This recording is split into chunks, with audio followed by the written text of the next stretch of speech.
Baiklah, Assalamualaikum warahmatullahi wabarakatuh. Izin kepada Ibu Dela dan Pak Umar untuk mempresentasikan hasil kelompok kami, yaitu mengenai MSDS dari Laboratorium Biokimia. Jadi kelompok kami itu terdiri dari saya, Fik Hendra, Fadilatul Rahmi, Naila Amira, Novani, sama Kania Salsabila. Jadi untuk pemateri pertama, izinkan saya untuk menjelaskannya. Jadi sebelum masuk ke bahan-bahan yang akan saya jelaskan, izinkan saya untuk menjelaskan apa itu MSDS. Jadi MSDS itu adalah sebuah dokumen yang berisikan tentang data-data mengenai bahan yang ada di laboratorium, seperti bahayanya, kegunaannya, cara penanganannya, dan lain sebagainya. MSDS ini sangat berguna untuk para praktikan yang akan menggunakan bahan-bahan biokimia itu untuk digunakan dalam praktikum mereka. Lanjut ke bahan-bahannya. Yang pertama itu ada zat padat. Yang akan saya jelaskan yaitu tentang IAS ekstra, agar bakto, dan pepton. Untuk penggunaan yang disarankan itu IAS ekstra itu digunakan untuk reagen untuk analis dan untuk bahan-bahan kimia. Kalau agar bakto digunakan sebagai reagen juga, sama seperti IAS ekstra. Dan pepton belum. Dan untuk pepton sendiri,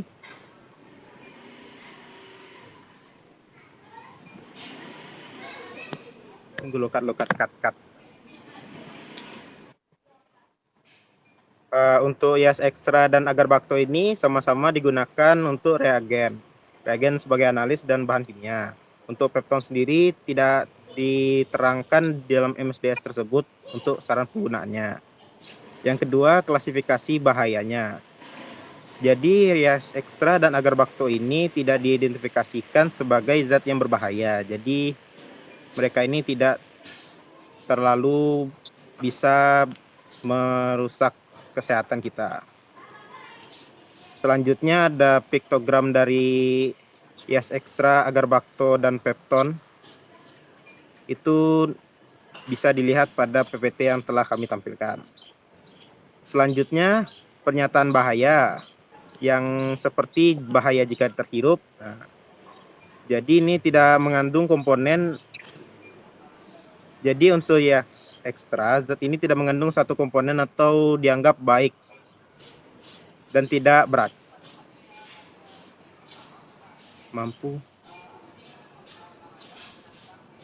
Ya, jadi IAS ekstra ini tidak mengandung satupun komponen yang dianggap baik persisten, yaitu agak sedikit beracun.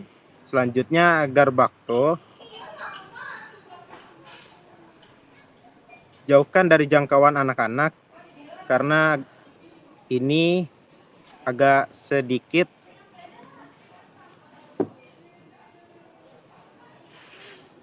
karena ini adalah bahan yang sedikit berbahaya. Untuk pepton sendiri tidak tersedia di MSDS-nya. Lanjut nih.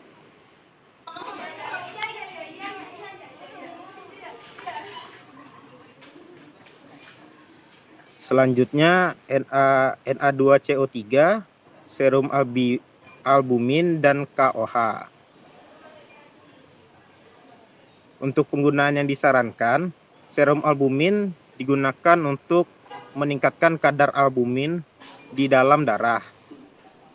Kalau untuk KOH adalah untuk digunakan reagen untuk analis. Klasifikasi bahayanya, Na2CO3 ini padatan yang mudah terbakar saat dipanaskan hingga terurai, dapat mengeluarkan asap yang beracun. Jadi Na2CO3 ini sangat berbahaya jika terbakar. Untuk serum albumin, ini tidak ada campuran bahan bahaya menurut peraturan yang dikeluarkan MSDS tersebut. Dan untuk KOH ini korosif terhadap logam, korosif terhadap kulit, dan kerusakan mata yang serius. Selanjutnya ada piktogram yang bisa dilihat di PPT yang telah kami tampilkan. Selanjutnya pernyataan bahaya untuk Na2CO3,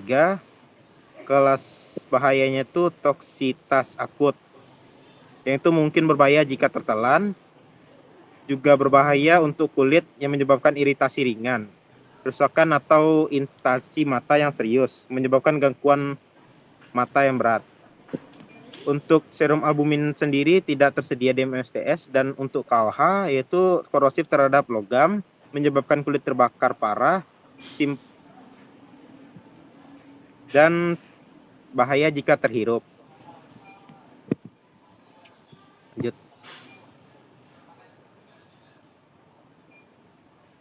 Lanjut. Lanjut.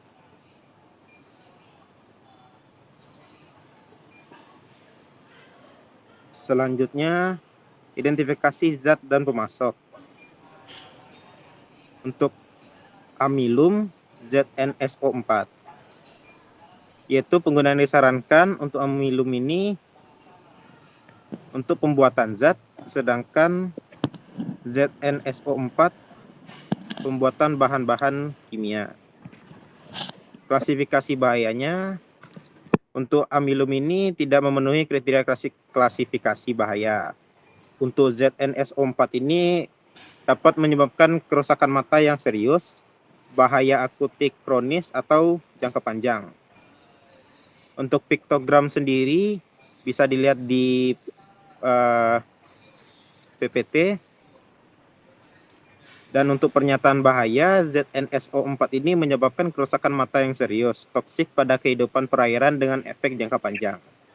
Lanjut. Selanjutnya yodium, BaOH2 dan BaCl2. Yodium ini digunakan untuk reagen, dan BaOH juga digunakan untuk reagen, sama dengan halnya dengan BaCl2. Ketiga bahan ini digunakan untuk reagen analis, yaitu produksi bahan kimia. Untuk bahayanya, untuk klasifikasi bahayanya, yodium ini korosif untuk kulit, berbahaya jika tertelan dan berbahaya jika terhirup. Sama halnya dengan BaOH2 dan BaCl2. Untuk piktogramnya bisa dilihat di PPT. Dan pernyataan bahayanya, untuk yodium berbahaya jika tertelan, terkena kulit, atau terhirup, menyebabkan iritasi kulit, dapat menyebabkan intensi iritasi pada saluran pernapasan. Pernyataan bahaya juga sama dengan halnya dengan BaOH2 dan BaCl. Bahaya terhirup, bahaya jika tertelan, dan dapat menyebabkan iritasi pada saluran pernapasan, mata, maupun kulit. Lanjut.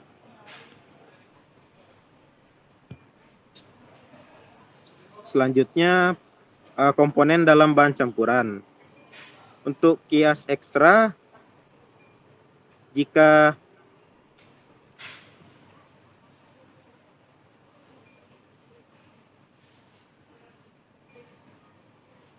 selanjutnya adalah klasifikasi bahaya dan cara penanganannya. Untuk kias ekstra sendiri, jika terhirup, hiruplah udara segar. Jika terkena kulit, tinggalkan semua pakaian yang terkontaminasi dan bilaslah air dengan air mengalir. Jika terkena mata, bilaslah dengan air mengalir juga. Dan jika tertelan, berilah air minum kepada korban dan segera konsultasikan kepada dokter. Dan selanjutnya natrium karbonat atau Na2CO3, serum albumin, kalium hidroksida atau KOH, yaitu proporsi komponen bahan dalam campuran. Untuk Na2CO3 ini terdiri dari sodium karbonat, anhidrous, dan sinonim, dan soda as. Untuk serum albumin, yaitu asam amino yang diorganisasikan ke dalam 3 domain homolog berulang, masing-masing dengan 2 subdomain terpisah A dan B. Dan untuk KOH tidak terdapat di MSDS-nya. Selanjutnya, komposisi informasi bahan. Untuk amilum tidak tersedia, dan untuk ZNSO4 juga tidak tersedia. Untuk yodium, BaOH2 dan BaCl2 pun begitu. Dan untuk nama kimianya dapat dilihat di PPT. Lanjut.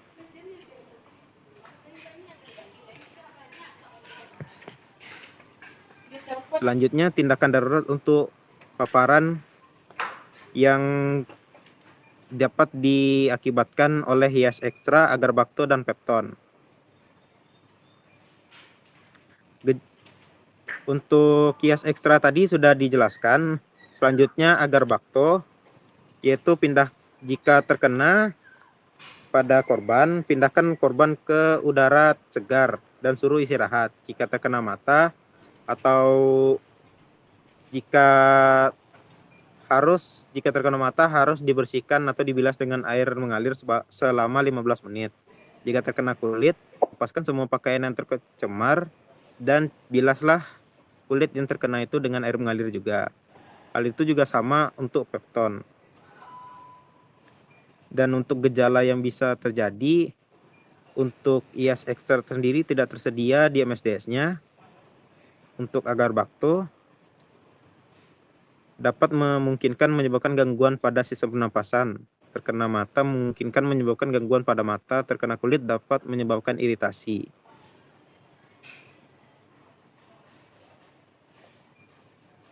Dan untuk pepton kami tidak memiliki penjelasan berbagai gejala toksik. Lanjut.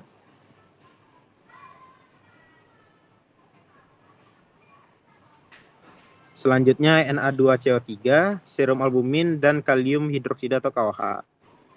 Tindakan darurat untuk yang terjadi adalah jika terhirup, pindahkan korban segera ke udara segar, lalu istirahatkan korban. Jika terkena mata atau terkena kulit, bilaslah dengan air mengalir, dan jika terkena pakaian segera copot pakaian yang terkontaminasi. Dan jika tertelan, bilas mulut dan segera berikan korban air minum dan segera konsultasi pada dokter. Hal itu berlaku untuk ketiga bahan yang ada. Dan gejala yang dihadapkan yaitu untuk KOH sendiri dapat menyebabkan iritasi, kerusakan mata yang serius, dan terbakar bila pada membran mukosa, batuk, dan napas tersengal. Lanjut.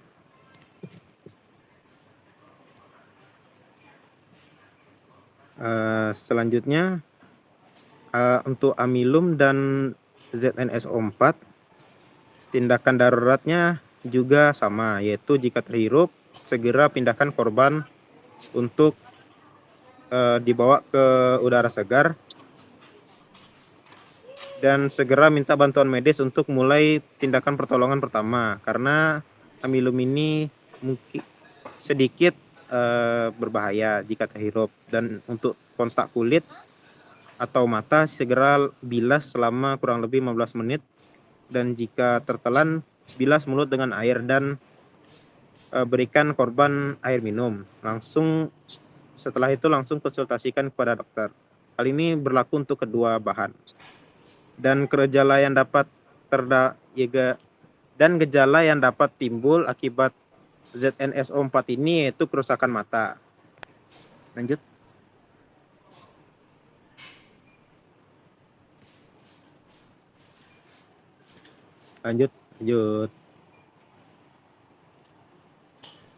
Selanjutnya yodium, barium BaOH2, dan BaCl2. Yaitu untuk tindakan daruratnya bila terkena kulit, bilas dengan air mengalir dan segera tinggalkan pakaian yang terkontaminasi. Untuk kontak mata, segera bilas mata dengan air mengalir juga. Dan jika tertelan, segera bilas mulut dan berikan korban air putih untuk diminum. Lalu periksakan ke dokter. Hal itu sama untuk BaOH2 dan BaCl2. Untuk gejala yang diharapkan masing-masing tidak ada di dalam MSDS.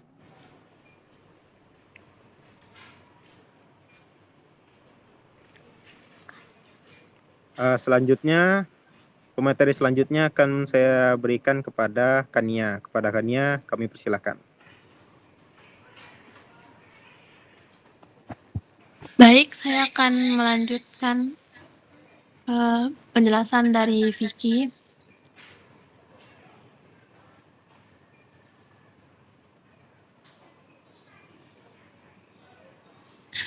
Yaitu tindakan penanganan kebakaran pada yeast extract, titik nyala dan alat pemadam kebakaran yang sesuai, yaitu titik nyalanya tidak berlaku, air busa karbon dioksida CO2, serbuk kering, dan pakai alat pelindung. Pada agar bakto, yaitu memakai sesocoknya dioksida karbon CO2 dan busa. Pada pepton 100 derajat Celcius hingga 200 derajat Celcius. Bahaya khusus saat kebakaran pada yeast extract yaitu sifat produk dekomposisi tidak diketahui, mudah menyala, perkembangan gas atau uap menyala yang berbahaya mungkin terjadi dalam kejadian kebakaran. Pada agar bakto, pembakaran mengeluarkan asap yang membuat perih, beracun, dan buruk. Pada pepton, tidak mudah terbakar. Api ambien dapat melepaskan uap yang berbahaya. Prosedur pengendalian tumpahan. Pada yeast extract, tutup saluran, kumpulkan, ikat, dan pompa keluar tumpahan. Amati kemungkinan pembatasan bahan ambil dalam keadaan kering. Lalu teruskan ke pembuangan. Bersihkan area yang terkena, hindari pembentukan debu. Pada agar bakto, tidak ada permintaan yang dapat diterangkan untuk tindakan pencegahan.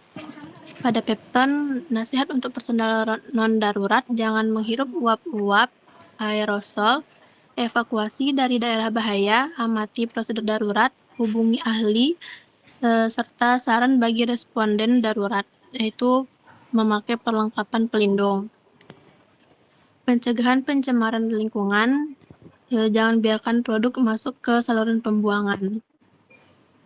Pada pepton tidak ada tindakan pencegahan khusus yang diperlukan.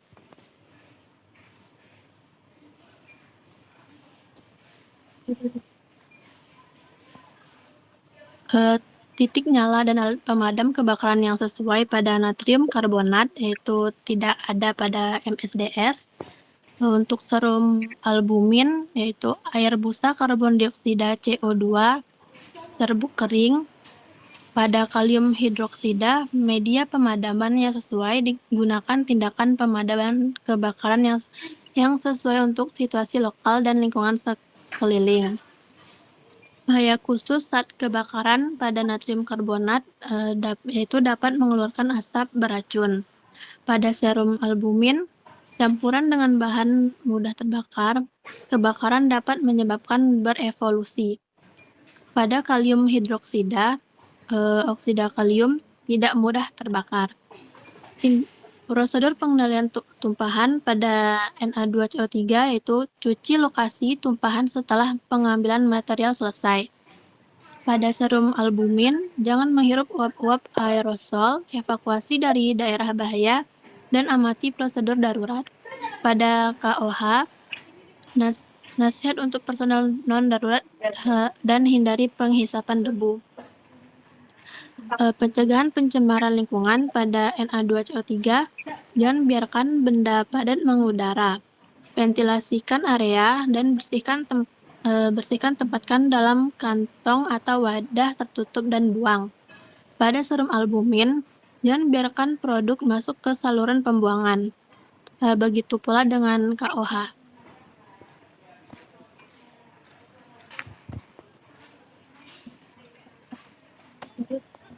Titik nyala dan alat pemadam kebakaran yang sesuai pada amilum yaitu air, busa, dan bubuk ABC. Media pemadam yang tidak sesuai pancaran air. Pada ZnSO4, menggunakan semprotan air dan busa tahan alkohol. Bahaya khususnya pada amilum, karbon monoksida CO dan karbon dioksida CO2. Pada ZnSO4, sulfur oksida atau oksida seng, tidak mudah terbakar. Api ambien dapat melepaskan uap yang berbahaya. Prosedur pengendalian tumpahan pada milum, tempatkan dalam wadah yang sesuai untuk dibuang. Pada ZNS4, nasihat untuk personel non-darurat jangan menghirup uap aerosol dan hindari kontak dengan bahan. Pencegahan pencemaran lingkungan pada milum, jauhkan dari saluran air, air permukaan, dan air tanah. Simpan air cucian yang terkontaminasi dan buang. Pada ZNS4, jangan biarkan produk masuk ke saluran pembuangan.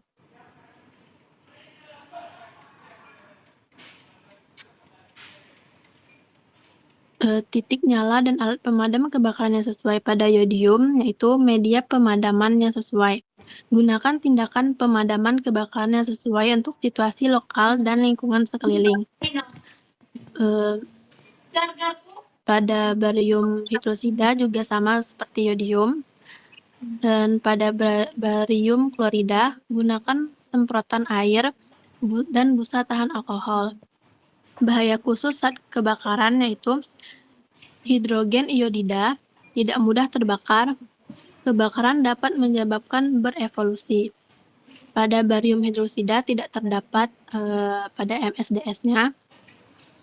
Lalu pada barium klorida, gas hidrogen klorida, barium oksida tidak mudah terbakar. Kebakaran dapat menyebabkan berevolusi. Prosedur pengendalian tumpahan pada yodium yaitu tutup saluran, kumpulkan, ikat dan pompa keluar tumpahan. Lalu amati kemungkinan pembatasan bahan. Dan ambil dalam keadaan kering, lalu teruskan ke pembuangan. Bersihkan area yang terkena dan hindari pembentukan debu. Pada barium hidrosida tidak tersedia pada MSDS-nya. Dan barium klorida sama dengan yodium. Pencegahan pencemaran lingkungan pada yodium, jangan biarkan produk masuk ke saluran pembuangan. Pada barium hidrosida, prosedur pengendalian tumpahan, tutup saluran, kumpulkan, ikat, dan pompa keluar tumpahan. Amati kemungkinan pembatasan bahan, lalu ambil dalam keadaan kering. Pada barium klorida sama dengan yodium.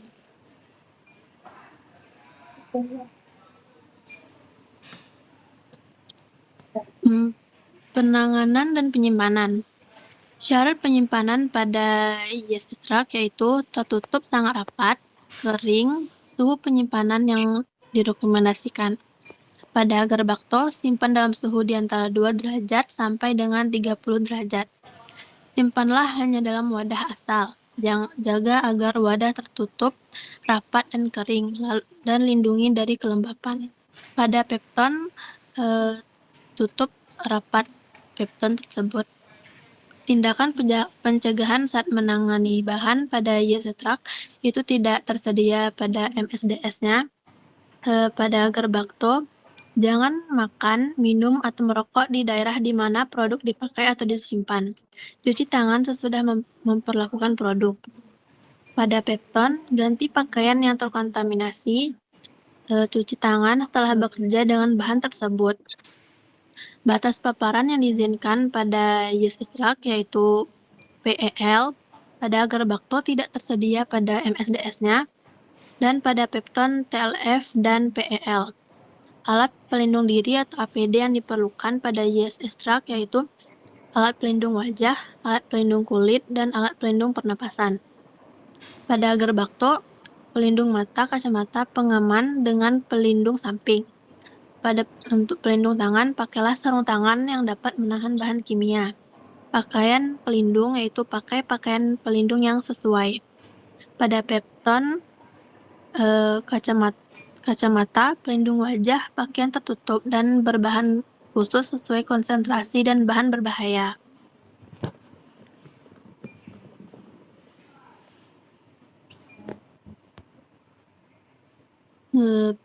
Syarat penyimpanan pada natrium karbonat, simpan dengan hidroksida, oksida, silikat, dan karbonat.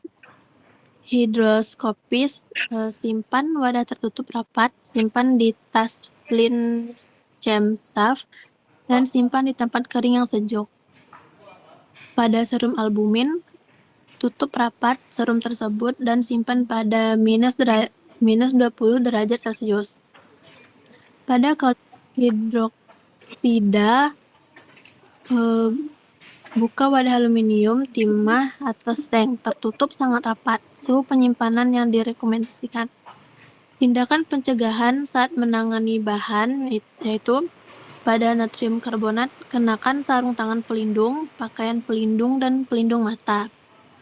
Pada serum albumin, diangkut dengan dry ice.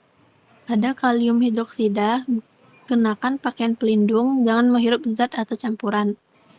Batas paparan yang diizinkan pada natrium karbonat dan serum albumin itu tidak tersedia pada MSDS-nya. Pada kalium hidroksida yaitu TLF dan PEL.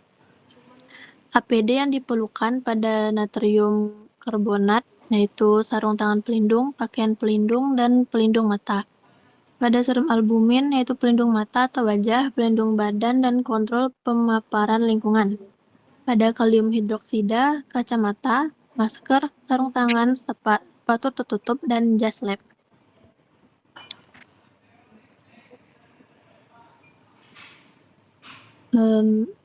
Syarat penyimpanan pada amilum yaitu mengelola resiko terkait suasana yang mudah meledak, penghapusan endapan debu, persyaratan ventilasi yaitu gunakan ventilasi lokal dan umum, suhu penyimpanan yaitu 10-30 derajat Celcius.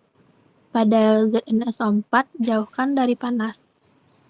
Tindakan pencegahan saat menangani bahan pada amilum, cuci tangan setelah digunakan, tidak makan atau minum dan merokok di area kerja.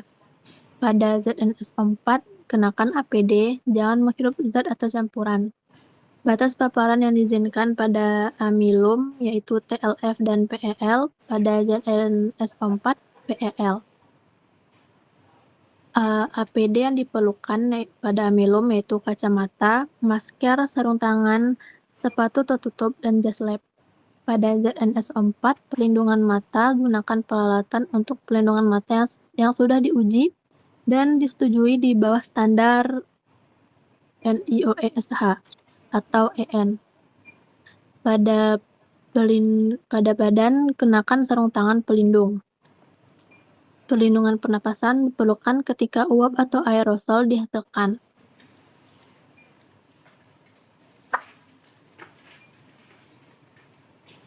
Syarat penyimpanan pada yodium yaitu jauhkan dari panas. Kondisi penyimpanan tertutup sangat rapat dan kering. Simpan di tempat yang berventilasi baik. Pada barium hidroksida, prosedur pengendalian tumpahan yaitu tutup saluran, kumpulkan, ikat, dan pompa keluar tumpahan. Amati kemungkinan pembatasan bahan. Pada barium klorida yaitu jauhkan dari panas, dan kondisi penyimpanan wadah yang tidak mengandung logam, tertutup sangat rapat dan kering. Tindakan pencegahan saat menangani bahan pada yodium yaitu kenakan pakaian pelindung, jangan menghirup zat atau campuran. Tindakan higienis segera ganti pakaian yang terkontaminasi. Pada barium hidroksida sama dengan yodium dan barium klorida juga sama dengan yodium dan barium hidroksida. Batas paparan yang diizinkan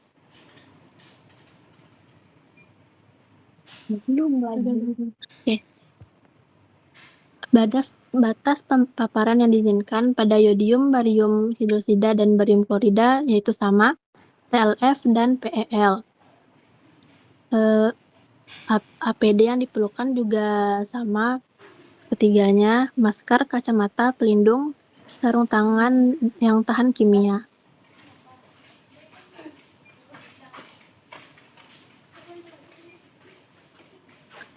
Sifat fisik dan kimia. Penampilan, warna, bau, dan bentuk pada yeast-extract yaitu warna coklat kelabu dan berbentuk padat dan tidak memiliki bau. Agar bakto memiliki warna beige, baunya sifat yang khas, dan bentuknya bubuk atau padat. Pada pepton warnanya kuning muda, tidak berbau dan berbentuk padat atau serbuk. Ketiga tersebut tidak memiliki titik didih, titik leleh, dan titik nyala. Yeast extract tidak tersedia kelarutan, pH, dan tekanan uapnya. Pada agar bakto pH-nya 6 sampai dengan 7,5 dan tidak ada kelarutan dan tekanan uap. Pada pepton pH-nya yaitu 7. Produk dekomposisi yang berbahaya tidak ada pada ketiga tersebut. Rute paparan pada yeast extract, agar bakto, dan pepton sama, yaitu kulit, mata, inhalasi, dan ingestion. Efek kesehatan akut dan kronis dan informasi toksisitas tidak tersedia pada MSDS-nya.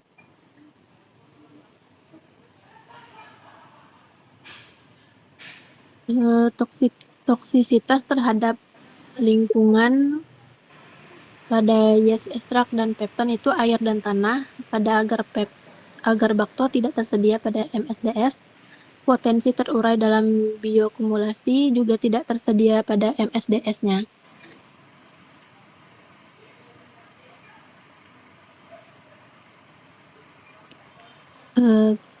Penampilan pada natrium karbonat itu kristal atau bubuk putih dan tidak berbau.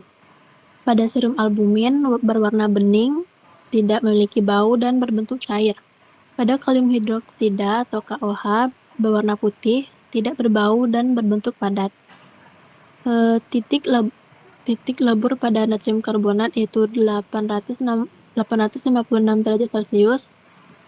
Pada serum albumin tidak terdapat titik leleh, titik didih, dan titik nyala. Begitu juga dengan kalium hidroksida juga tidak memiliki. Kelarutan pH dan tekanan uap. Pada natrium karbonat larut dalam air dan gliserol, tidak larut dalam alkohol. Pada serum albumin tidak terdapat pada MSDS-nya. Pada kalium hidroksida, larutan 20 derajat Celcius, pH kira-kira 14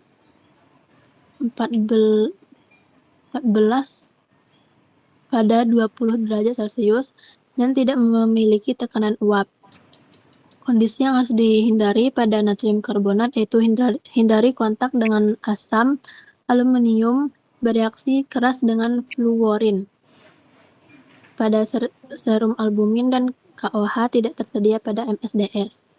Bahan yang tidak kompatibel pada kalium hidroksida, reaksi yang hebat dapat terjadi dengan azides, asam kuat, anhidrides, dan hidrokarbon. Produk dekomposisi yang berbahaya pada ketiga tersebut tidak tersedia pada MSDS. Rute paparan kulit. Paparan pada natrium karbonat, serum albumin, dan KOH itu sama, inhalasi, kulit, dan mata. Efek kesehatan akut dan kronis pada kalium hidroksida yaitu tanda-tandanya bila termakan, luka bakar hebat di mulut dan kerongkongan. Di samping juga berbahaya berlubangnya esofagus dan perut. Tanda-tandanya yang lain itu terbakar pada membran mukosa, batuk, napas tersengal, kerusakan yang mungkin yaitu kerusakan saluran pernapasan. Informasi toksisitas pada natrium karbonat yaitu oral tikus LD 40-90 mg per kilogram. Terhirup tikus LCNO 2300 mg per meter kubik. Pada kalium hidroksida LD 50 oral tikus jantan.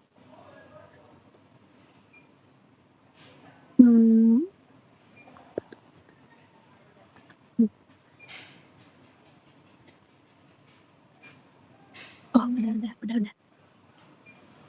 Toksisitas terhadap lingkungan dan potensi terurai tidak terdapat pada ketiga tersebut.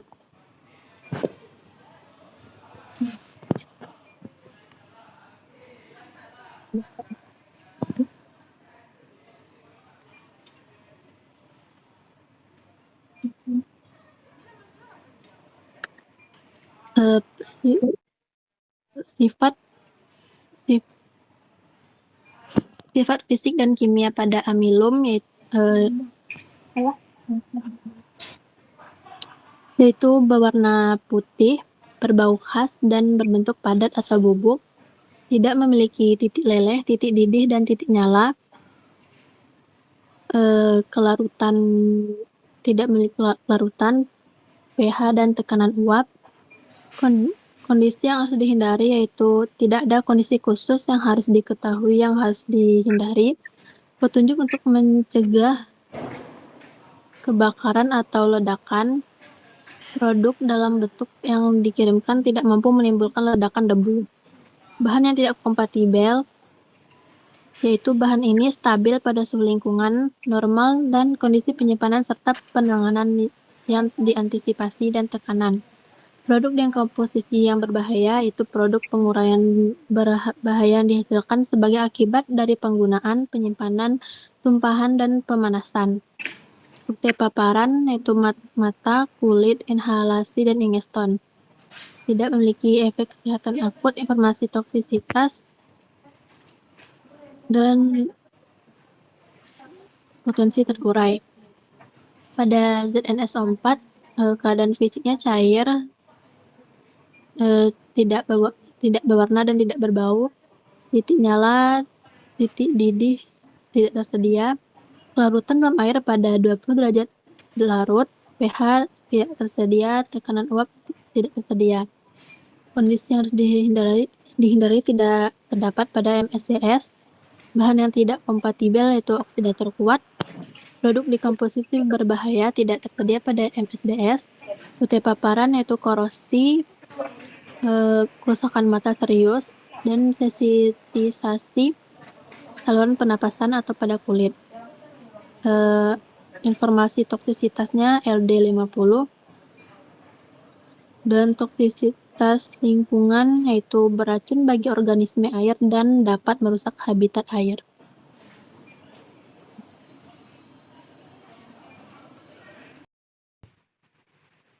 Pada yodium berwarna ungu tua dan memiliki bau yang menyengat, berbentuk padat. Pada barium hidroksida, keadaan fisiknya padat, berwarna putih, dan tidak berbau. Pada barium klorida, berwarna putih, tidak berbau, dan berbentuk padat.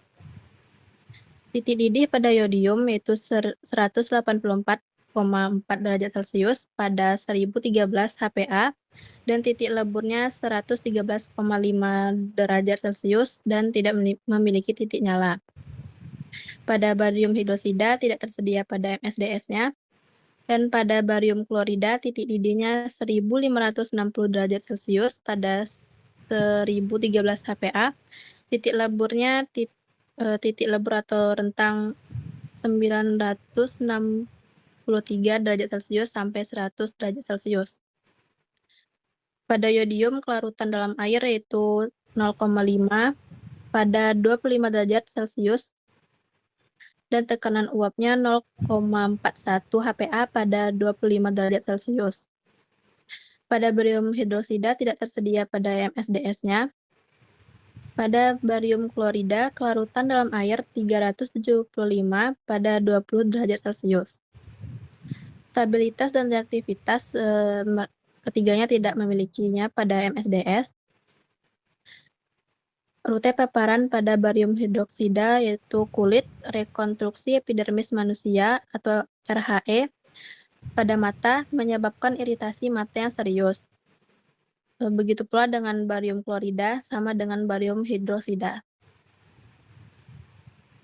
Toksisitas terhadap lingkungan ketiganya sama yaitu beracun bagi organisme air dan dapat merusak habitat air. Potensi terurai juga sama ketiganya yaitu metode untuk menentukan tingkat penguraian hayati tidak berlaku untuk bahan anorganik.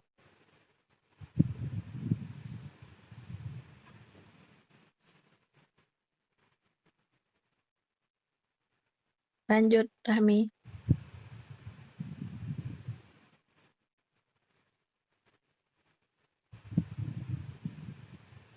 Rahmi.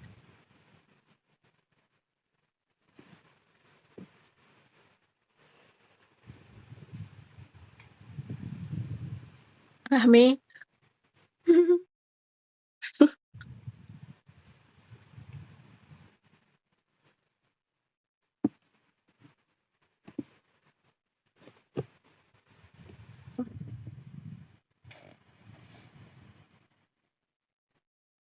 Cara pembuangan yang sesuai pada Agar Bakto yaitu menghubungi perusahaan pembuangan sampah dengan lisensi, jangan menyiram permukaan air, dan bahan ini dan wadahnya harus dibuang dengan cara yang aman. Untuk yeast extract dan pepton tidak tersedia pada MSDS-nya. Pertimbangan lingkungan dalam pembuangan pada Agar Bakto yaitu jangan membuang ke saluran pembuangan, buang bahan ini dan wadahnya dengan cara yang aman. Pada yeast extract dan pepton tidak tersedia pada MSDS. Bahaya transportasi dan kode pengangkutan tidak tersedia pada MSDS. Tanggal terakhir revisi pada yeast extra yaitu pada 15 bulan 7 2022. Pada Agar Bakto tanggal 8 bulan 14 2019. Pada pepton tanggal 23 bulan 1 2018.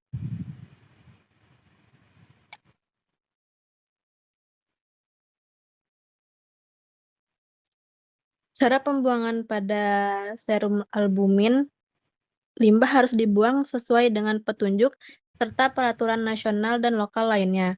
Tinggalkan bahan kimia dalam wadah aslinya dan jangan dicampurkan dengan limbah lain. Pada kalium hidroksida, menutup wadah dengan NaHCO3, memindahkannya ke dalam wadah, menambahkan air, dan membiarkannya sebentar dan membuangnya bersama dengan sejumlah air. Pertimbangan lingkungan dalam pembuangan pada kalium hidroksida itu membentuk campuran korosif dengan air walaupun jika diencerkan, netralisasi dimungkinkan pada pengelolaan air limbah pabrik dan pelepasan ke lingkungan harus dihindarkan. Bahaya transportasi pada natrium karbonat, nama pengirimnya tidak diatur, kelas bahaya dan nomor PBB NA. Pada kalium hidroksida, kelas bahaya transportasinya ADR-nya 8, IMDG-nya juga 8, dan IATA-nya juga 8. Tanggal revisi pada natrium karbonat yaitu Juli 2020, pada serum albumin tanggal 17 bulan 11 2020, pada kalium hidroksida tanggal 3 bulan 12 2021.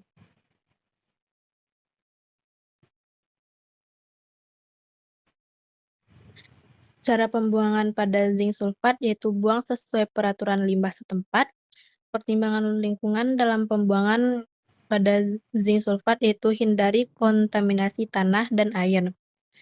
Bahaya transportasinya pada ZNSO4 yaitu ADR-nya 9 dan IATA-nya 9. Kode pengangkutannya tidak tersedia pada MSDS. Regulasi yang berlaku yaitu REACH, dan tanggal terakhir pada zinc sulfat yaitu 27 bulan 12 2023.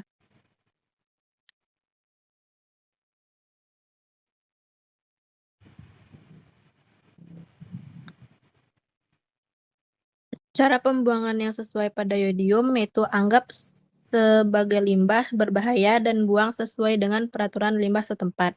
Begitu pula pada barium hidroksida dan barium klorida. Pada yodium, pertimbangan lingkungannya itu hindari kontaminasi tanah dan air. Dan begitu juga pada barium hidroksida dan barium klorida. Bahaya transportasi pada yodium yaitu ADR-nya 3262 dan IMDG-nya 3262, IATA-nya 3262. Pada barium hidroksida, ADR-nya 8 dalam kurung 6.1, IMDG-nya juga sama dan IATA-nya juga sama. Pada barium klorida, ADR-nya 1564, Begitu juga dengan IMDG dan IATA-nya. Kode pengangkutannya tidak tersedia pada MSDS. Regulasi yang berlaku yaitu pada yodium itu lembar data keselamatan ini taat pada persyaratan peraturan UE nomor 1907/2006. Begitu juga pada barium hidroksida dan barium klorida. Tanggal terakhir MSDS-nya pada yodium tanggal 13 bulan 3 2024, pada barium hidroksida tanggal 21 bulan 2 2024, pada barium klorida 21 bulan 2 2024.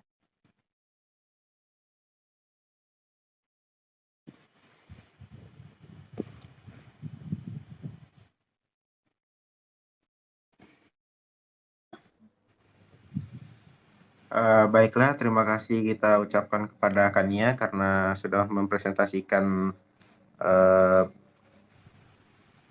metode karena sudah mempresentasikan hasil diskusinya. Saya lanjutkan untuk pemakalah selanjutnya yaitu Nela. Kepada Nela kami persilahkan. Baik, selanjutnya saya akan menjelaskan MSDS tentang zat cair. Lanjut, Mi.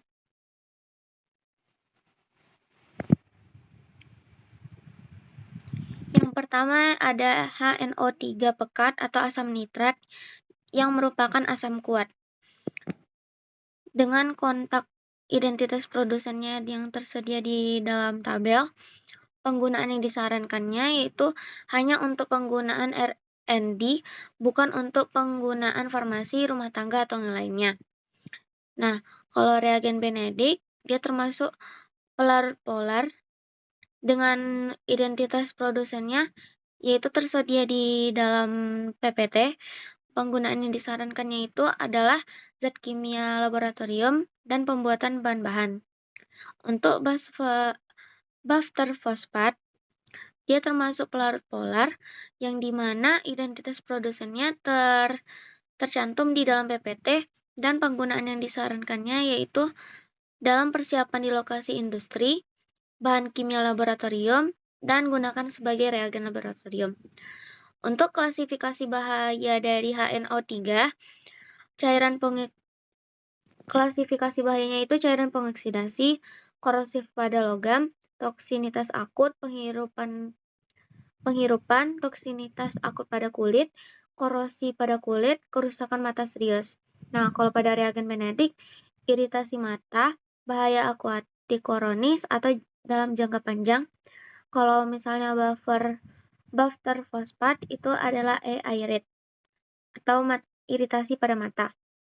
Untuk piktogramnya, HNO3 itu yang pertama ada oxidizing, yang dimana dia mudah terbakar dan dapat menguap melalui oksidasi. Yang kedua, dia bersifat korosif, yang dimana dia dapat menghancurkan semua bahan termasuk logam. Nah, kalau reagen Benedict, dia itu toksik atau beracun. Terus dia juga environment hazard, yang berarti dia itu dapat merusak lingkungan. Dan yang terakhir adalah buffer fosfat. Piktogramnya yaitu tanda harmful atau peringatan bahaya gitu.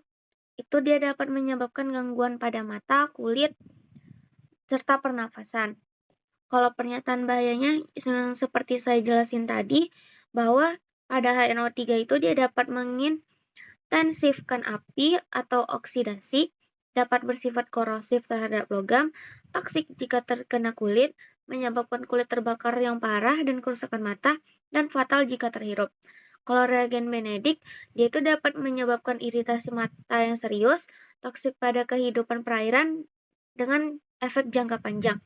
Kalau buffer fosfat, dia menyebabkan gangguan mata yang berat. Lanjut. Selanjutnya adalah larutan Nelson A, yang dimana dia termasuk ke dalam pelarut polar. Nah, untuk identitas produsennya tertera sama untuk ketiga bahan lainnya. Dan untuk penggunaan yang disarankan oleh larutan Nelson ini, bahan kimia laboratorium yang digunakan dalam analitik rutin, termasuk kontrol kualitas dan pemantauan. Kalau larutan Nelson B, dia digunakan untuk analitik rutin, termasuk kontrol kualitas dan pemantauan. Kalau reagen arsenomolibdat, yang mana dia juga bersifat pelarut polar yang digunakan sebagai reagen laboratorium. Dan untuk klasifikasi bahayanya atau piktogramnya, dia itu bersifat korosif, terus dia bersifat harmful, yang dimana dia dapat menyebabkan gangguan pada mata, kulit, serta pernafasan, sama seperti Nelson B. Dan yang terakhir ada reagen arsenomolibdat, yang dimana dia bersifat korosif. Untuk pernyataan bahayanya, yaitu Nelson A ini berbahaya jika tertelan, menyebabkan iritasi kulit, menyebabkan kerusakan mata yang serius. Kalau Nelson B, dia menyebabkan gangguan pada kulit, gangguan pada mata berat. Kalau reagen arsenomolibdat, dia itu berbahaya jika terhirup. Lanjut.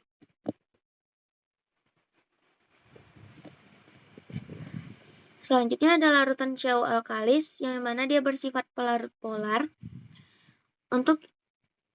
Dan larutan Lu alkalis bersifat pelarut polar, serta ZnSO4 5% yang bersifat pelarut polar, atau nama kimianya seng sulfat. Untuk identitas produsennya tertera di dalam PPT. Penggunaan yang disarankan pada CaO alkalis, yaitu zat kimia laboratorium pembuatan bahan-bahan.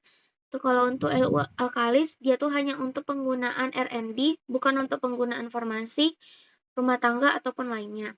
Kalau ZnSO4 ini tidak tersedia di dalam MSDS-nya. Klasifikasi bahayanya pada larutan CaO alkalis bukan bahan atau campuran yang berbahaya menurut peraturan ISI nomor 1272 atau 2008. Kalau untuk Lu alkalis, korosif untuk kulit, berbahaya jika tertelan, dan berbahaya jika terhirup. Kalau untuk ZnSO4 sama seperti larutan Lu alkalis. Untuk piktogram bahayanya, CaO alkalis ini memiliki sifat korosif, sama seperti Lu alkalis, sedangkan pada ZnSO4 ini dia memiliki sifat korosif, harmful, serta environment hazard. Yang dimana dia itu dapat menyebabkan, yang mana dia sangat toksik terhadap kehidupan perairan dalam efek jangka panjang, berbahaya jika tertelan, menyebabkan kerusakan mata yang serius. Lanjut.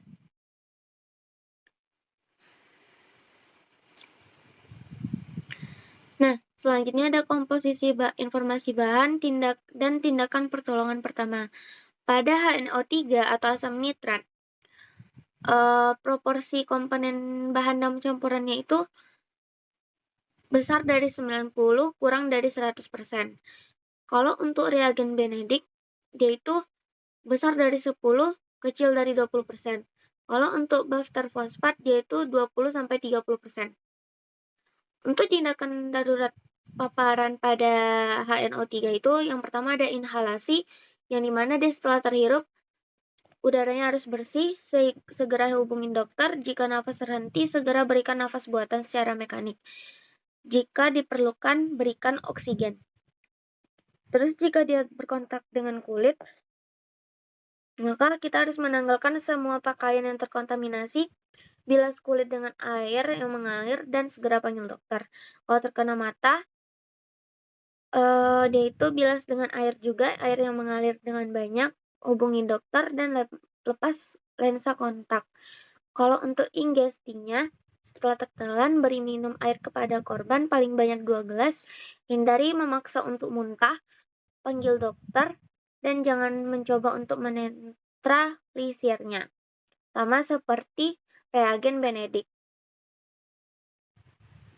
Secara umum, tindakan darurat tiap bahan ini sama. Mungkin ada sedikit perbedaan. Gejala yang diharapkan pada HNO3 ini itu ada iritasi kulit, iritasi mata, iritisasi saluran pernafasan atau pada kulit. Kalau reagen benedik, dia iritasi mata. Kalau buffer fosfat, dia inhalasi yang mungkin menyebabkan gangguan pada pernafasan. Terus mungkin dapat menyebabkan gangguan pada mata, gangguan pada kulit, serta dapat menyebabkan muntah dan muak. Lanjut.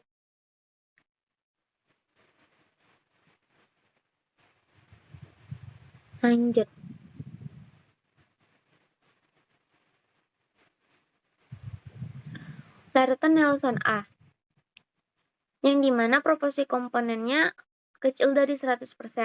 Kalau Nelson B tidak terdapat di dalam MSDS, kalau reagen arsenomoblidat 1-5%. Untuk ketiga larutan ini sama seperti ketiga larutan yang di depannya, yang dimana tindakan darurat untuk paparannya, jika terhirup kita harus berlari ke udara yang segar. Terus jika berbahaya panggil dokter atau beri nafas buatan. Nah, kalau misalnya dia terkontak dengan kulit, tanggalkan semua pakaian yang terkontaminasi, bilas kulit dengan air. Nah, kalau dia terkontak dengan mata, bilas dengan air yang mengalir, atau jika berbahaya, segera hubungi dokter. Kalau dia tertelan, maka segera beri korban dengan minum air putih, atau jika lebih berbahaya, periksa ke dokter. Dan jangan memaksa korban untuk memuntahkannya, kecuali jika diberitahu oleh dokter. Terus sesekali dengan mencuci mulut. Jangan berikan apa-apa pada mulut selain air minum. Terus kalau gejala yang diharapkan pada Nelson A ini, penghisapan yang mungkin menyebabkan gangguan pada sistem pernafasan. Kalau terkena mata, sama seperti mata, kulit, dan pengesan yang bisa menyebabkan muak dan muntah. Sama seperti larutan Nelson B.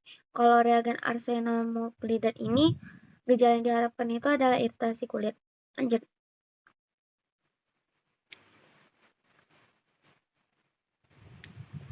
Larutan Cu alkalis, Lu alkalis, serta ZnSO4 ini proporsi komponen bahan dalam campurannya tidak tersedia di dalam MSDS. Untuk tindakan darurat paparannya sama seperti yang di depan, yang sudah saya jelaskan tadi, dan gejala yang diharapkan pada larutan Cu alkalis ini, yang pertama dia ada iritasi kulit, iritasi mata. Kalau larutan Lu alkalis ini, dia kalau terkontak mata, bilas dengan air yang banyak dan hubungi dokter mata kalau dia sudah kritis. Terus untuk ZnSO4 ini, titik nyala dan alat pemadam pembakaran sesuai. Ini kayaknya salah tabel. Lanjut.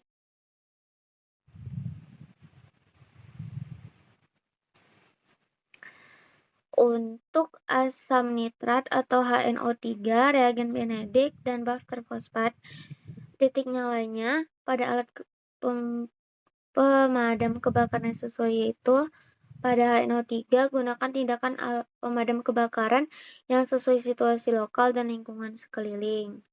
Sama seperti reagen benedik. Kalau untuk buffer fosfatnya memakai media pemadam yang cocok pada kondisi di sekitar api. Bahaya khusus saat kebakaran pada HNO3 itu, yaitu ada nitrogen oksida, yang mana dia tidak mudah terbakar, memiliki efek penyulut api akibat pelepasan oksigen, api ambien yang dapat melepaskan uap yang berbahaya. Nah, kalau reagen benedik, bahaya khusus saat kebakaran itu ada produk pembakaran yang berbahaya, yaitu karbon oksida, sulfur oksida, hidrogen fluorida, natrium oksida, tembaga oksida, tidak mudah terbakar, ambien yang dapat melepaskan uap yang berbahaya. Kalau untuk buffer fosfat, jangan menghirup debu. Ini salah juga nih. Lanjut, prosedur pengendalian tumpahan yaitu untuk HNO3 itu nasihat untuk personal non-darurat, jangan menghirup uap-uap aerosol, hindari kontak dengan bahan, pastikan ventilasi memadai, evakuasi di daerah bahaya, amati prosedur darurat, dan hubungi ahli. Kalau untuk reagen benedik, nasihat untuk personel non-darurat, jangan menghirup uap-uap aerosol, hindari kontak dengan bahan, pastikan ventilasi memadai, evakuasi dari daerah bahaya, amati prosedur darurat, atau hubungi ahli.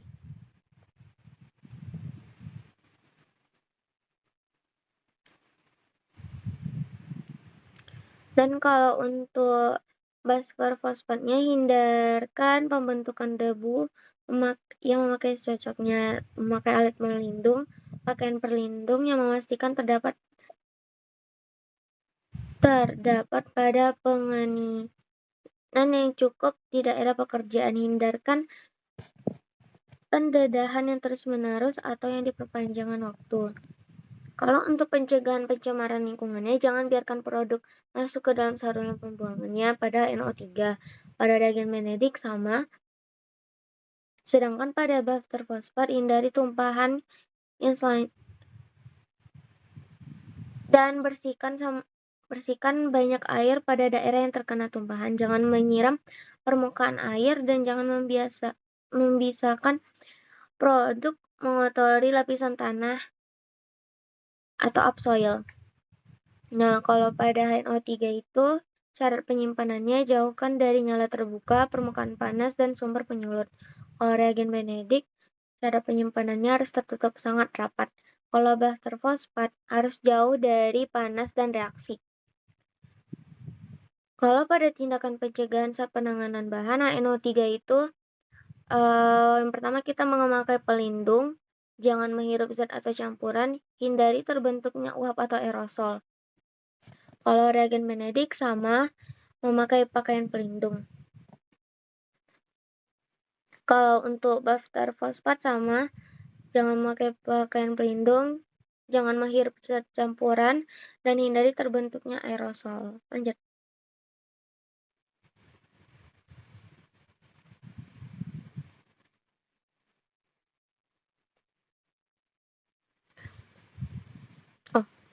Pada larutan Nelson A, titik nyalanya, jangan hirup uap atau kabut semprot, kenakan alat bantu pernafasan mandiri dan pakaian pelindung kimia, memakai secocoknya seperti alat pelindung, pakaian pelindung, dan memastikan terdapatnya penganginan yang cukup di daerah pekerjaan.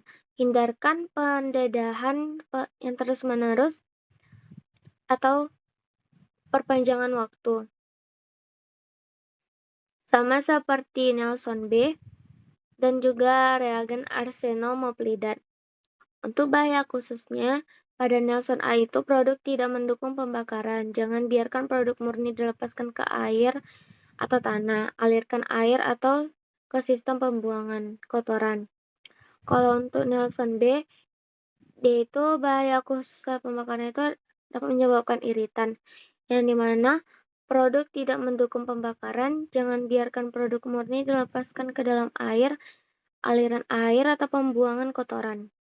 Kalau untuk tindakan penanganan tumpahan, pada Nelson A itu memakai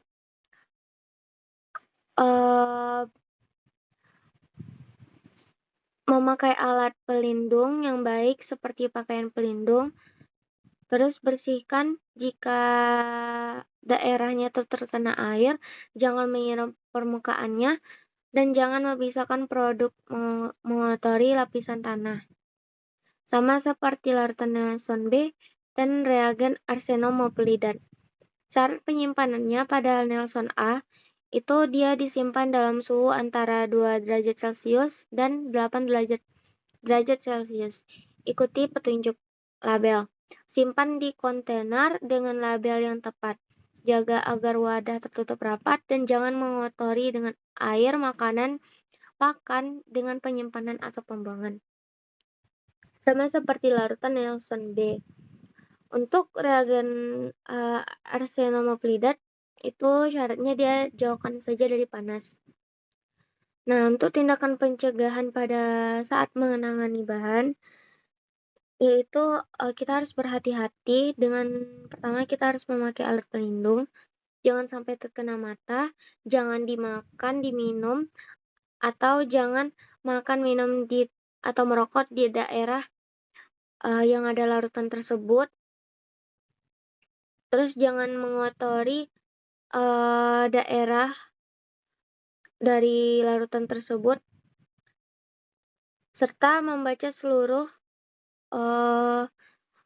prosedur label dan diikuti semua petunjuknya, itu termasuk, penggunaan, pembatasan, dan tindakan pencegahannya.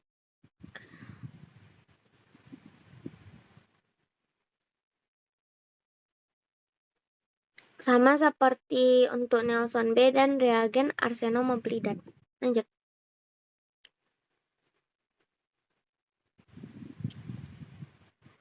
Untuk larutan CaO alkalis, titik nyalanya gunakan tindakan pemadam kebakaran yang sesuai untuk situasi lokal dan lingkungan sekeliling.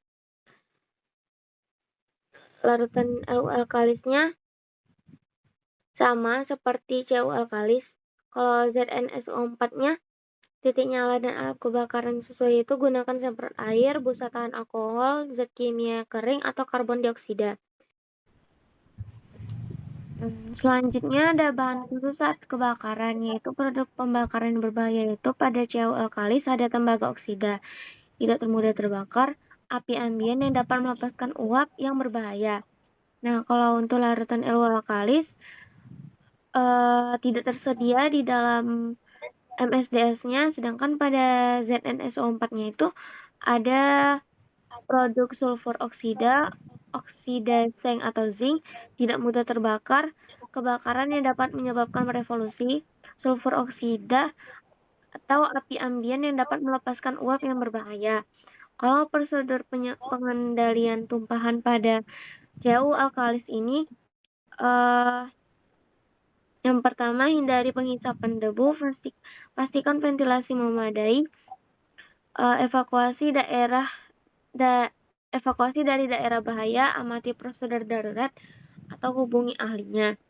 Kalau untuk LU alkalisnya ini, tutup saluran, kumpulkan, ikat, dan pompa, keluarkan tumpahan, amati kemungkinan pembatasan bahan, ambil ke dalam keadaan kering, teruskan ke dalam pembuangan, bersihkan area yang terkena, dan hindari pembentukan debu. Kalau untuk ZnSO4, yang dimana sama seperti LU alkalis. Pencegahan pencemaran lingkungan. Yang pertama pada CaO alkalis, yaitu jangan biarkan produk masuk ke dalam saluran pembuangan, sama seperti larutan LU alkalis, serta ZnSO4. Cara penyimpanan pada CaO alkalis ini, yang pertama dia tertutup sangat rapat, tempatnya kering, dan menyimpan di bawah gas inert, serta air yang sensitif. Kalau untuk LU alkalis ini wadahnya tidak mengandung logam dan tertutup sangat rapat. Kalau untuk ZnSO4, dia tuh harus jauh dari panas, dan kondisi penyimpanan wadahnya yang tidak mengandung logam, tertutup rapat, serta kering. Untuk tindakan pencegahan saat menangani bahan pada MSD larutan CaO alkalis itu tidak tersedia sama seperti zinc sulfat atau ZnSO4. Kalau untuk larutan LU alkalis, tindakan pencegahan saat menangani bahannya itu segera ganti pakaian yang terkontaminasi, gunakan krim pelindung, cuci tangan dan muka setelah bekerja dengan bahan tersebut. Sekian materi dari saya. Selanjutnya saya kembalikan kepada moderator.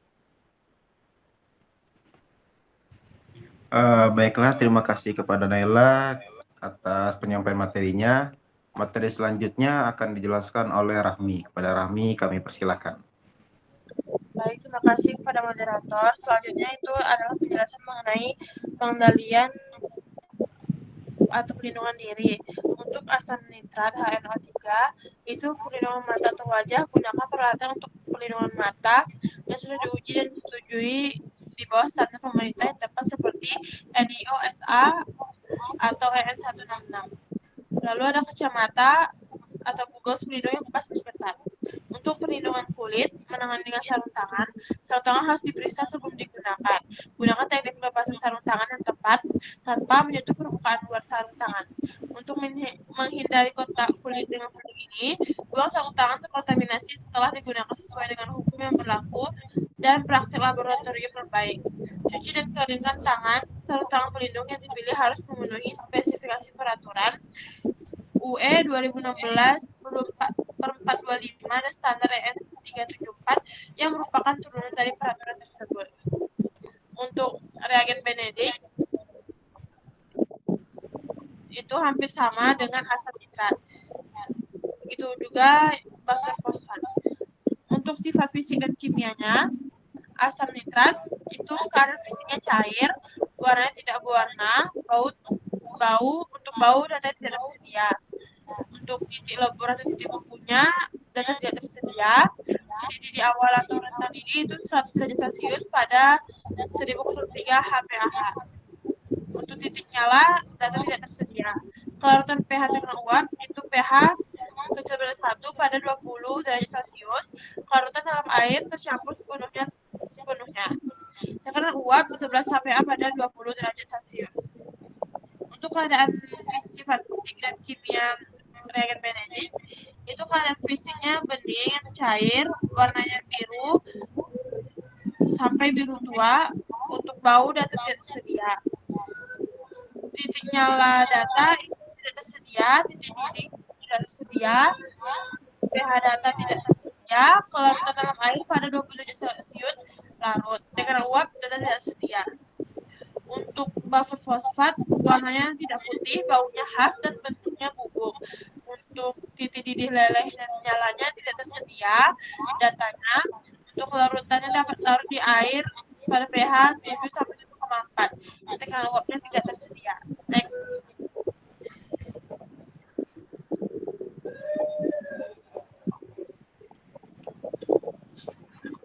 Untuk pengendalian atau penjangan dari larutan yang A, itu yang pertama alat pelindungan dirinya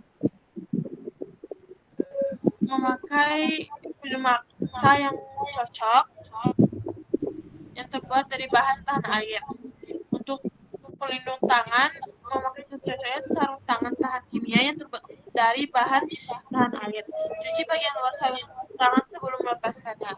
Untuk pakaian pelindung memakai secocoknya pakaian pelindungan, cuci pakaian dikontaminasi terpisah dari cucian lainnya dengan deterjen dan air sebelum digunakan kembali. Kacamata pengaman jika ventilasi tidak memadai, pakailah alat bantu pernapasan yang sesuai. Begitu juga untuk alat pelindungan diri larutan Nelson B. Untuk reagen arsenomolibdat itu pelindung dirinya kenakan pakaian pelindung yang sesuai. Jika ventilasi tidak memadai, kenakan peralatan pernapasan yang sesuai. Untuk sifat fisik dan kimianya larutan Nelson A itu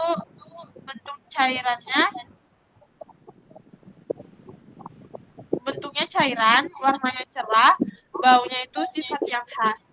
Untuk titik nyala, lebur dan didih, datanya tidak tersedia. Untuk kelarutan pH tekanan uap itu tidak ada data yang tersedia. Untuk larutan Nelson B itu bentuknya cairan, warnanya cerah, baunya tidak berbau. Titik lebur, titik beku, titik didih itu data yang tidak tersedia. Itu juga kelarutan, tekanan uap dan pH-nya. Untuk reagen arsenomolibdat itu kadar fisik yang padat, warnanya tidak ada data warna yang tersedia. Titik lebur, titik didihnya tidak ada data tersedia. Titik beku dan nyala tidak ada data yang berlaku. Tekanan uapnya tidak ada yang tersedia. Kelarutan larut dalam air dan pH 5. Next.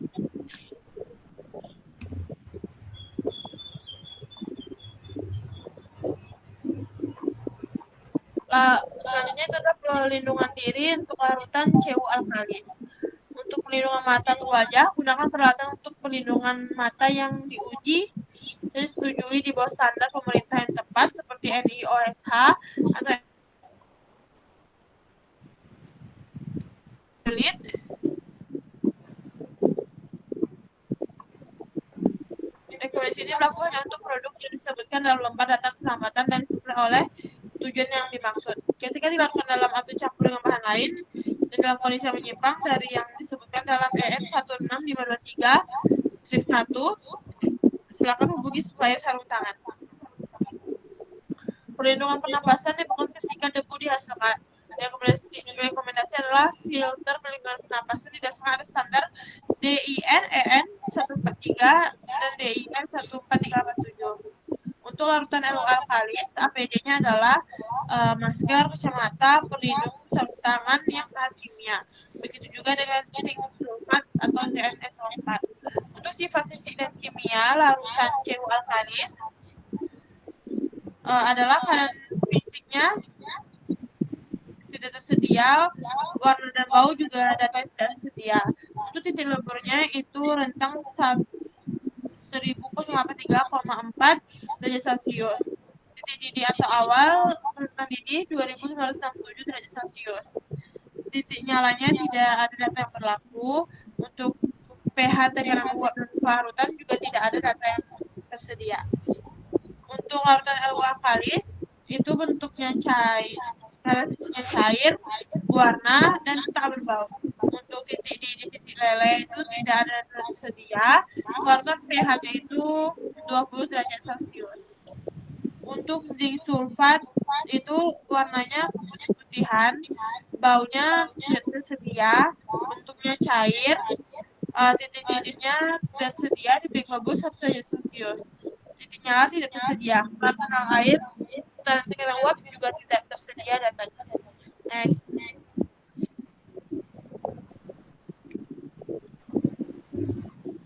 Selanjutnya ada asam nitrat HNO3.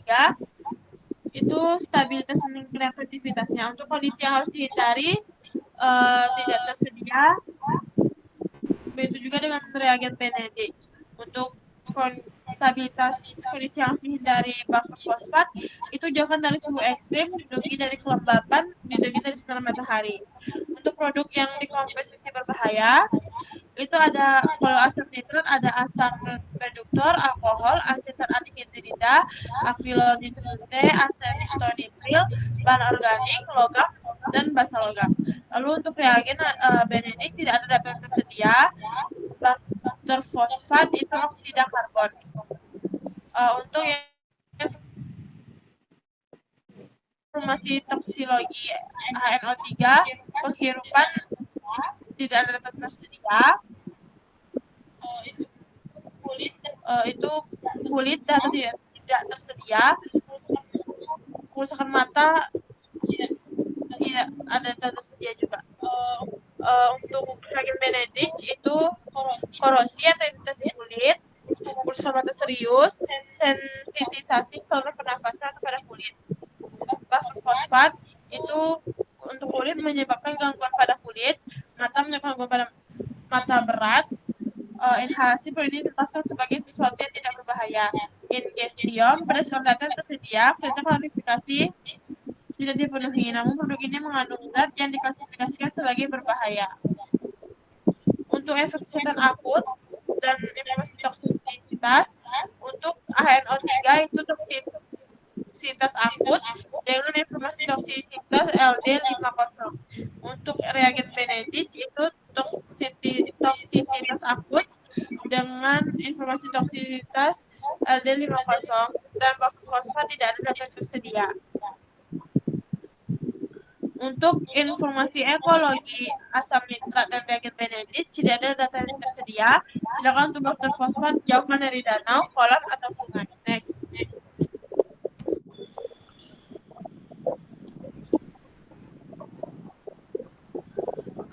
Larutan Nelson A, stabilitas dan reaktivitasnya jauhkan dari suhu ekstrim. Bahan yang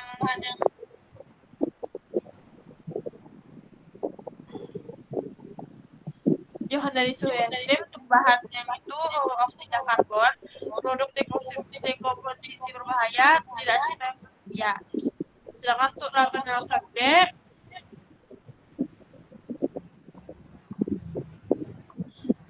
maaf ada kesalahan. Untuk informasi toksikologi asam nitrat HNO3 itu penghirupan data tidak tersedia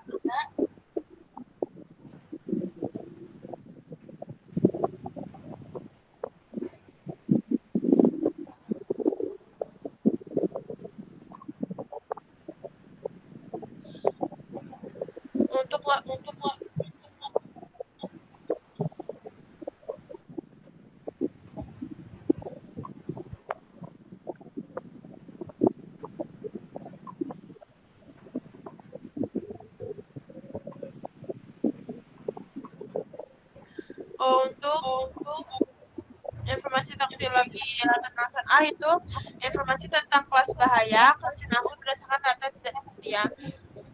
Itu ada korosi kulit, iritasi atau mungkin menyebabkan gangguan pada kulit. Lalu ada kerusakan mata serius atau iritasi mungkin menyebabkan gangguan pada mata. Kepekaan bisa menyebabkan reaksi alergi pada orang-orang yang mudah kena. Untuk stabilitas dan aktivitas natural sampai itu tidak ada data yang tersedia, begitu juga dengan reagen arsenik molibdat. Untuk informasi toksikologi latar nasor B itu keracunan akut berdasarkan data yang tersedia mengandung zat yang diklasifikasikan sebagai berbahaya, korosi kulit atau iritasi menyebabkan gangguan pada kulit, kerusakan mata serius atau iritasi menyebabkan gangguan mata berat. Untuk reagen arsenik molibdat informasi toksikologinya tidak diklasifikasikan. Efek kesehatan itu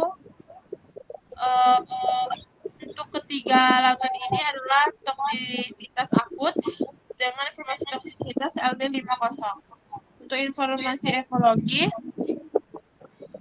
jauhkan untuk rute nasional A, jauhkan dari danau, kolam atau sungai yang memisahkan untuk mengotori lapisan tanah sebelah bawah, sama dengan rute nasional B.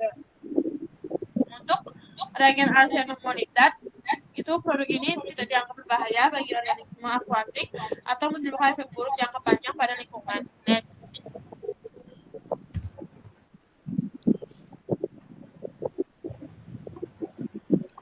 Untuk larutan CU alkalis dan zinc sulfat tidak ada data tersedia mengenai stabilitas dan aktivitas. Sedangkan untuk larutan LU alkalis itu bahan yang tidak kompatibel adalah logam, campuran logam, generation of hydrogen. Untuk informasi toksikologi, larutan LU alkalis tidak ada data yang tersedia. Sedangkan untuk larutan CU alkalis itu korosi atau iritasi kulit, kerusakan mata serius, sensitasi saluran pernafasan. Sedangkan untuk zinc sulfat ada kulit, reproduksi epidermis manusia. Kalau untuk mata menyebabkan iritasi mata yang serius. Dengan informasi toksikologi, efek kesehatan akut itu toksisitas akut dengan informasinya LD50. Sedangkan larutan LU alkalis dan zinc sulfat tidak tersedia. Informasi ekologinya untuk larutan CU alkalis tidak tersedia. Untuk larutan LU alkalis itu logam, campuran logam, generation of hydrogen. Sedangkan zinc sulfat itu toksisitas terhadap lingkungan, beracun bagi organisme air dan dapat merusak habitat air. Next.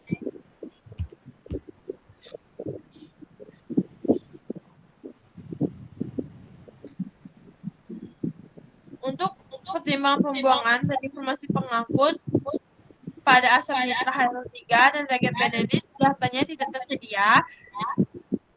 Untuk buffer fosfat itu pertimbangan pembuangannya adalah kontainer refillable, jangan gunakan kembali atau isi ulang kontainer ini. Jika kosong, jangan gunakan kembali penampungnya. Jika terisi sebagian, hubungi badan limbah pada setempat untuk mendapatkan petunjuk pembuangan. Untuk informasi pengangkutnya, produk ini tidak sesuai menurut golongan benda yang berbahaya dalam pembawaan. Produk ini tidak sesuai menurut golongan benda yang berbahaya dalam pembawaan itu untuk kode pengangkut dan berbahaya. Untuk informasi peraturan, untuk asam nitrat dan reagen Benedis data tidak tersedia. Untuk buffer fosfat itu keputusan Menteri Perindustrian nomor 87/MSPIND/PER/9/2009. Tanggal terakhir MSDF-nya itu tanggal 30 untuk untuk asam nitrat itu tanggal 30 bulan 11 2023. Untuk reagen Benedis itu bulan Juni tanggal 18 2024 dan buffer fosfat 2023 bulan 8 tanggal 29. Next.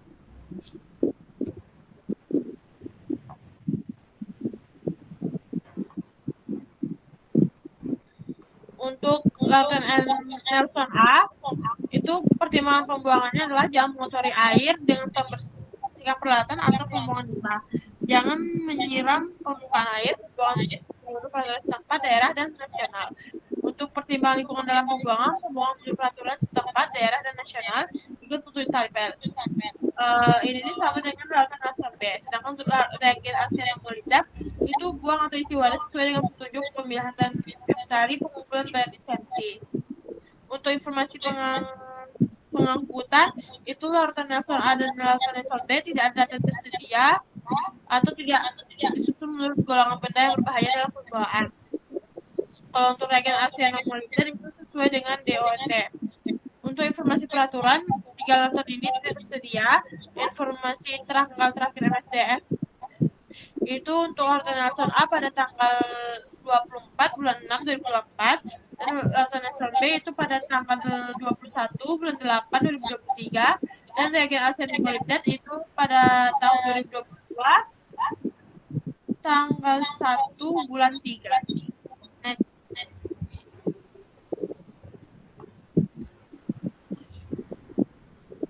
Selanjutnya itu adalah pertimbangan atau pembuangan larutan CU alkalis. Untuk cara pembuangan dan pertimbangan lingkungan dalam pembuangan larutan CU alkalis datanya tidak tersedia. Untuk LU alkalis angkat sebagai limbah berbahaya dan buang sesuai dengan peraturan limbah setempat. Untuk zinc sulfat itu cara pembuangannya sesuai angkat sebagai limbah berbahaya dan buang sesuai dengan peraturan limbah setempat. Untuk informasi itu bahan transportasinya untuk larutan CU alkalis datanya tidak tersedia. Untuk larutan LU alkalis itu ADR8, IF38, IATA8. Untuk zinc sulfat ADR garis miring RIID 9, IFDG 9, IATA 9. Kode pengangkutan itu ADR atau RID bukan barang berbahaya. Begitu juga di IFDG dan IATA. Untuk informasi peraturan larutan CU alkalis data tersedia. Untuk LU alkalis itu lembar data keselamatan ini taat pada persyaratan peraturan Undang-Undang Nomor 1997 garis miring 2006. Untuk zinc sulfat sendiri itu regulasi yang berlaku adalah OSHA, REGHS, dan lain. Data keselamatan ini taat pada persyaratan peraturan Nomor 1997 garis miring 2006. Untuk tanggal terakhir MSDF diperbaharui itu larutan CU alkalis pada tanggal 3 bulan 2 2024, sedangkan larutan LU alkalis tanggal 30 November 2023 dan sulfat 22 bulan 4 2022. Next.